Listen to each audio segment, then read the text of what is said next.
ജീവിതം വഴിമുട്ടിയതോടെ നാട്ടുകാരുടെ സഹായം തേടുകയാണ് കണ്ണൂർ ആലപ്പടമ്പ കിണറുമുക്ക് സ്വദേശി വിജയൻ. സ്ട്രോക്ക് വന്നതോടെ വിജയന് കൂട്ടുള്ളത് ഭാര്യ മാത്രമാണ്. എന്നാൽ ഭാര്യ ശശികലയ്ക്ക് കൂടി രോഗങ്ങൾ പിടിപെട്ടതോടെ ജീവിതം മുന്നോട്ട് കൊണ്ടുപോകാനാകാത്ത നിസ്സഹായ അവസ്ഥയിലാണ് ഇരുവരും.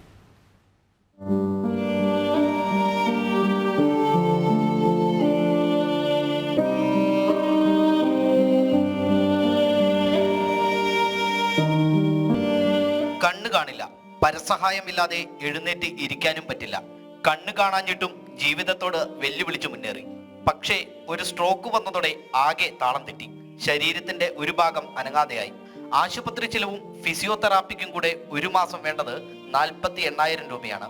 കൂട്ടിന് ആകെയുള്ളത് ഭാര്യ മാത്രം. പക്ഷേ അവർക്കും തീരെ വയ്യാതെയായി. ചികിത്സയ്ക്ക് ഒരു മാസം 48,000 രൂപ വേണം ഫിസിയോതെറാപ്പിയും മറ്റുള്ള കാര്യങ്ങളൊക്കെ നടത്തുന്നതിന്. അത് കൂടാതെ എൻ്റെ ഭാര്യയ്ക്കും അതുപോലെ തന്നെ സുഖമില്ലാതെ ഇരിക്കുകയാണ്. അവർക്ക് നടക്കാനും എഴുന്നേക്കാനും കുറേ ബുദ്ധിമുട്ടുകളുണ്ട്. ഇതെല്ലാം ഞങ്ങൾ ഇതിൻ്റെ പേപ്പേഴ്സ് എൻ്റെ ഇതോടൊപ്പം കാണിക്കുന്നുണ്ട് എന്ന് വിശ്വസിക്കുകയാണ്.